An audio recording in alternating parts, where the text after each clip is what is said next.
பிரைஸ்லாம் glory to Jesus. ஏசு நல்லவர், நன்மை மாத்திரம் செய்கிறவர். ஆமென். அல்லேலூயா. நம்ம பார்ப்போம் யாக்கோபு 4ஆம் அதிகாரத்தில் 6வது வசனத்தை பார்ப்போம். 6லேருந்து பார்ப்போம். அவர் அதிகமாக கிருபையை அளிக்கிறாரே, ஆதலால் தேவன் பெருமையுள்ளவர்களுக்கு எதிர்த்து நிற்கிறார், தாழ்மையுள்ளவர்களுக்கு கிருபை அளிக்கிறார் என்று சொல்லியிருக்கிறது. ஆகையால் தேவனுக்கு கீழ்ப்படிந்திருங்கள், சாசுக்கு எதிர்த்து நில்லுங்கள், அப்போது அவன் உங்களை விட்டு ஓடி போவான். நம்ம இதில் என்ன பார்க்குறோன்னா, கிருபியை ஆண்டவர் அதிகமான கிருபியை அளிக்கிறார். ஏன்னா தேவன் நமக்கு பெருமையுள்ளவருக்கு தான் எதிர்த்து நிற்கிறாரு. பெருமையுள்ளவர்களுக்கு ஆண்டவர் எப்பவுமே எதிர்த்து நிற்பார். எல்லாத்துலேயும் பெருமை பாராட்டும், சாதாரண பெருமை தான். எனக்கு படிப்பு, அறிவில், பணத்தில், ஜீவனத்தில், பொருட்களில், வீடு வாசலில், எல்லாத்துலேயும், அதாவது பக்தி வைராக்கியத்தில், ஆவிக்குரிய ஜீவியத்தில் கூட பெருமை. ஊழியக்காரர்களுக்கு பெருமை உண்டு, விசுவாசிகளுக்கு பெருமை உண்டு இல்லையா? சாதாரணவங்களுக்கு எல்லாருக்கும் பெருமை உண்டு. ஆனால் தேவனுடைய பிள்ளைகள் பெருமையாக இருந்தால் கர்த்தர் அவங்களுக்கு எதிர்த்து நிற்கிறார். எதிர்த்து நிற்பதுனா என்ன? தேவன் நமக்கு எதிர்த்து நிற்கிறார்னா நம்ம எந்த காரியமே நமக்கு சக்ஸஸ் ஆகாது. ஏன்னா அவருக்கு பிடிக்காத காரியங்கள் பெருமையாக நம்ம நடந்தோம்னா நமக்கு எதிர்த்து நிற்கிறார். எந்த காரியம் சக்ஸஸ் ஆகாது பண்ணிவிடுவார். இது தெரியாதுன்றவார். இந்த பக்கமே தெரியாது. அவர் நம்மளுடைய வாடையே அவருக்கு தெரியாது, நம்ம முகம் தெரியாது, செய்ய தெரியாது, எதுவுமே தெரியாது. அதுதான் அந்த எதிர்த்து நிற்கிறது. ஆனால் நம்ம என்ன செய்யணும்? அப்படி நடந்துக்கக்கூடாது. தாழ்மையாக நடக்கணும். தாழ்மையிலருக்கோ கிருபை அளிக்கிறார்.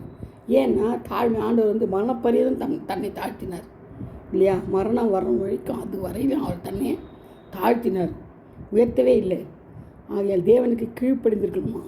பிசாசுக்கு எதிர்த்து நில்லுங்கள், அப்போது அவன் உங்களை விட்டு ஓடி போவான். யாருக்கு எதிர்த்து நிற்கணுமா?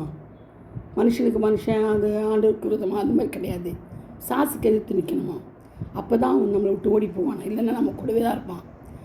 அவன் கெட்ட செய்திக்கு, அதாவது ஒரு சின்ன எண்ணம், கெட்ட எண்ணம் வருது வச்சுக்கோங்க. ஒருத்தரை பழி வாங்கணும், ஒருத்தங்களுக்கு ஏதாவது செய்யணும், நம்ம தீமை செய்யணும், நம்ம மனசு ஏதோ நினைக்கிறதுன்னு வச்சுக்கோங்களேன். அது பிசாசுக்கு ரொம்ப பிடிக்கும். ஆனால் தேவனுக்கு அருவருப்பாக இருக்கும், அது பிடிக்காது ஆண்டவருக்கு. பொய் ஆண்டவர் அருவருக்கிறார். அதனால் அவர் என்ன செய்வார்னா எதிர்த்து நிற்கிறாரு. அது மட்டும் இல்லை, பிசாசுக்கு எதிர்த்து நில்லுங்கன்னு சொல்கிறாரு. அப்போது எதிர்த்து நின்னா தான் அவன் நம்மளை விட்டு ஓடி போவான். இல்லைன்னா நம்ம கூடவே இருந்து நல்லா அவங்களுக்கு குத்தி விடுவான். இவங்க இப்படி, அவங்க இப்படி, அவங்க பொய் சொல்கிறாங்க, அவங்க உண்மை சொன்னோட அவங்க பொய்யேன்னு சொல்லிடுவான். எல்லாமே அவங்களுக்கு ஆப்போசிட்டாக நல்லவங்களெல்லாம் கெட்டவங்க சொல்லுவான், கெட்டவங்களெல்லாம் நல்லவங்க சொல்லுவான். இதுதான் பிசாசுடைய வேலை. நம்ம அவனுக்கு என்ன செய்யணும்? எப்போவுமே எதிர்த்து நிற்கணும். எப்போவுமே பிசாசே உனக்கு என்கிட்ட என்ன இல்லை, இடம் கிடையாது, அதனால் அப்பால போ சாத்தானேன்னு சொல்லணும். ஆண்டவர் சொன்னார் பாருங்க, அந்த ஆண்டோட ஒரு வார்த்தையினாலும் பிழைப்பான்னு சொல்லுவாங்க. அப்பத்தால் மாத்திரமல்ல, தேவனுடைய வார்த்தை ஒவ்வொரு வார்த்தையினாலும் பிழைப்பான். அவர் வாயிலிருந்து போகிற ஒவ்வொரு வார்த்தையினாலும் நம்ம பிழைக்கணும். அதுதான் நமக்கு தேவனத்தில் சேர்றது. அதான் அர்த்தம். அப்போது இருமனம் உள்ளவர்களே இருதயங்களை பரிசுத்தமாக்குங்கள். இருமணத்தை பற்றி ஆண்டவர் சொல்கிறார். 2 மனசு, ஆற்றுல ஒரு கால் சேத்துல ஒரு கால்னு வாங்க பாருங்கள். அந்த ஆற்றுல ஒரு கால் சேத்துல ஒரு கால் இருக்கவே கூடாது, எப்பயுமே இருக்கக்கூடாது. ஒரே மனமாக இருமணம் இருக்கிற கர்த்தர் பிரிய இருக்காது. ஒரே மனசை தான் ஆண்டவர் விரும்புவார். எது செய்தாலும் ஒரே மனமாக செய்யணும். இது செய்யலாமா செய்யக்கூடாதா, பண்ணலாமா பண்ணக்கூடாதா, கூப்பிடலாமா கூடக்கூடாதா, சொல்லலாமா சொல்லக்கூடாதா, இந்த மாதிரி 2 இருக்கக்கூடாது. ஒரே தின்னும் செய்யணும், சொல்லணும், பார்க்கணும், வரணும். அதான் ஒரே இதுதான்.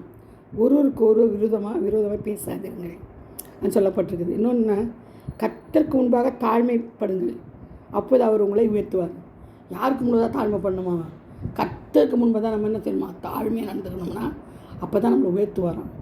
அதனால தான் தாழ்மையுள்ளவருக்கு கர்த்தர் கிருபை அளிக்கிறான்னு சொல்கிறாரு இல்லையா? அப்போ நம்மளை உயர்த்ததும் ஆண்டவர் தான், கிருபை கொடுத்ததும் ஆண்டவர் தான்.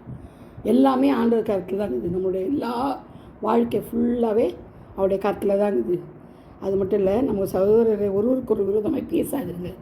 யாக்கோபு 4 சொல்லப்பட்டிருக்கிறது இதெல்லாம். 11வது வசனம், விரோதமாக பேசாதீர்கள். சகோதரனுக்கு விரோதமாக பேசி தன் சகோதரனை குற்றப்படுத்துகிறவன் நியாயப்பிரமாணத்துக்கு விரோதமாக பேசி நியாயப்பிரமாணத்தை குற்றப்படுத்தான். பாருங்க, நியாயப்பிரமாணம்னு நீ நியாயப்பிரமாணத்தை செய்கிறோன்னா அது நியாயாதிபதியாக இருப்பாய். நீ அதுக்கு நியாயாதிபதியாக, நம்ம நியாயாதிபதியாகவே என்ன பண்ணுவோம்? ஆயிடுவோம் கடைசியில். நியாயப்பிரமாணத்தை கட்டளையிடுற ஒருவரை அவரே ரட்சிக்கவும் அழிக்கவும் வல்லவர். மற்றவனை குற்றப்படுத்துறதுக்கு நீ யார்? ஒரே கேள்வி தான். மற்றவனை குற்றப்படுத்துகிறதுக்கு நீ யாருன்றார் ஒரே போடு.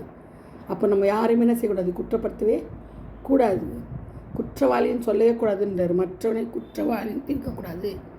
மற்றவனை குற்றப்படுத்துக்கிறதுக்கு நீ யாருன்னு ஒரே கேள்வி தான் கேட்டார். பாருன்னா நம்ம எல்லாரையும் குற்றப்படுத்துகிறோம். அவன் இப்படி, அவன் இப்படி, இவன் இப்படி. இந்த கதையே ஊர் கதையே நம்மளுக்கு பெரிய கதை. இது தினமும் இதுதான் நம்ம பேசிக்கிட்டு இருக்கணும். அந்த பாஸ்டர் இப்படி, அந்த ஊழியக்காரன் இப்படி, அந்த விசுவாசி இப்படி, அந்த விசுவாசி லேடி இப்படி, அவங்க இப்படி இப்படி. இதே தான் டெய்லி பழப்பு வரும்போது பணம் எங்கேருந்து வந்துச்சு, அது எங்கேருந்து வந்துச்சு, நல்லா இருக்கப்பட்டவங்க தானே. இதே தான் நம்மளுக்கு பழப்பு வருது. ஏன்னா வேறு வேலையே இல்லை நம்மளுக்கு. தேவனுடைய காரியத்தை கவனிக்காமல் உலக காரியத்தை கவனிச்சுருக்கிறோம். உலக காரியத்தை பற்றி பேசியிருந்தோம்னா நமக்கு இதுதான் நடக்கும். வேறு என்ன நடக்கும்? அவர் தான் மற்றவனை அழிக்கவும் ரட்சிக்கவும் ஒரே ஒருத்தர் தான், அவர் ஒண்டி தான். அதனால் மற்றவனை குற்றத்தை அழித்திருக்கிறதுக்கு நீ யாருன்னு சொல்கிறாரு. ரெண்டாவது பாருங்கள், நாளைக்கு நடப்பது உங்களுக்கு தெரியாது. நாளைக்கு தினமே ஒன்று கிடையாது. இந்த சுத்தமாக சொல்லிட்டார். நாளைக்குன்னு ஒன்று கிடையாது. நாளைக்கு செய்கிறேன், நாளைக்கு வா தரேன், காசு யாருமே கட்டணும், நாளைக்கு வாங்க தரேன், பார்த்துக்கலாம், நாளைக்கு தரேங்க, பார்த்து தரேங்க. அது இருக்கும் நம்மக்கிட்ட. இருந்துக்கிட்டே நாளைக்கு தரோன்னு சொல்லக்கூடாது. ஏன்னா அது ஒரு பாவம். இருந்து வச்சுக்கிட்டே இல்லைன்னு சொல்கிறது இப்போ பாவம். அதை பற்றி இல்லை. நாளைக்கு வா தரேன்னு சொல்லணும் பாருங்க. இருக்கும் போதே கொடுத்துட்டா தான். நாளைக்கு வானா என்ன அர்த்தம்? அவன் அலையணும், கெஞ்சணும், அப்படி தான் நம்மளோட அர்த்தம் வருது. அதனால் நாளைய நடப்பது நம்மளுக்கே தெரியாது. நாளைக்கு இருப்போமோ இருக்க மாட்டோமோ நம்மளுக்கே தெரியாது. உன் ஜீவன் எப்படிப்பட்டது? கொஞ்ச காலம் தோன்றி பின்பு தோன்றாமல் போகிற புகையை போலுக்கு தான். நம்ம ஜீவன் எப்படி தான் புகையை போல போயிடுமோ. அது நாளைக்கு இருக்காது, இன்றைக்கி இருக்குது இல்லையா, நைட்டுக்கு இருக்குது இல்லையா, அப்படி தான்.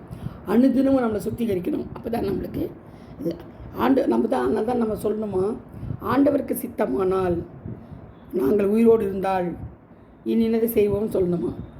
நாளைக்கு செஞ்சிடலாங்க, அடுத்த வாரம் பார்த்துக்கலாம், அடுத்த வாரம் ஊருக்கு போகிறோம், ஃபாரின் போகிறேன், அடுத்த வாரம் நான் ஃபாரின் போகிறேன், இப்படிங்க இந்த பிஸ்னஸ்ஸு வீடு கட்ட போகிறேன், அடுத்த வாரம், அடுத்த மாதம், இன்னும் 2 மாதத்தில் வீடு முடிஞ்சிடும்.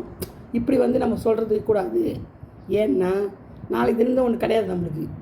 அன்னைக்கு பாருங்கள போதும். அதான் ஆண்டவர் சொல்கிறாரு 4:15 யாக்கோபு 4:15 ஆண்டவருக்கு சித்தமானால் நாங்களும் உயிரோடு இருந்தால் இது நின்று செய்வோம்னு சொல்லுங்கன்றாரு. எவ்வளோ பயங்கரமான இருப்பாங்க. ஆண்டவருக்கு சுத்தமாக இருக்கணும், நம்மளும் உயிரோடு இருக்கணும், அப்போ நம்ம செய்வோம்னு சொல்லுங்கன்றாரு. எவ்வளோ ஞானமாக ஆண்டவர் சொல்லியிருக்காரு பாருங்க. இந்த வேதத்தில் ஒவ்வொரு வசனமும் ஆண்டவர் ரொம்ப ரொம்ப ஞானமாக சொல்லியிருக்கிறார். ரொம்ப அதிசயமாக இருந்தது. வேத இருபுறம் கற்கிட பற்றியும் வெளிச்சம் பிரகாசம் ஒரு வார்த்தையும் ஈட்டி போல் இருக்கும் பயங்கரமாக. இன்னும் அழகாக சொல்லியிருக்காரு பாருங்க. நாளைக்கு நடப்பது நம்மளுக்கு தெரியாது. ஆண்டவர் சித்தமானா நான் உயிரோடு இருந்தால் நான் இன்னைக்கு செய்வேன், வீடு கட்டுவேன், எல்லாம் பண்ணுவேன், கல்யாணம் பண்ணிக்குவேன், எல்லாம் பண்ணுவேன். எப்போது? ஆண்டவர் சித்தமாக இருந்தால் நான் உயிரோடு இருந்தால் எல்லாத்தையும் செய்வேன்னு சொல்கிறாரு. இதுதான் சத்தியங்க. சத்தியத்தை அறிந்தால் அதுதான் செய்யணும், விடுதலை ஆகும்.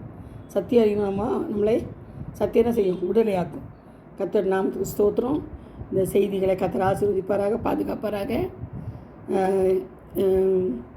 கர்த்தர் தாமே ஒவ்வொருவரையும் ஆசீர்வதித்து உங்களை பெருக பண்ணுவாராக. ஆமீன். அல்லேலூயா. Thank you all. God bless you all.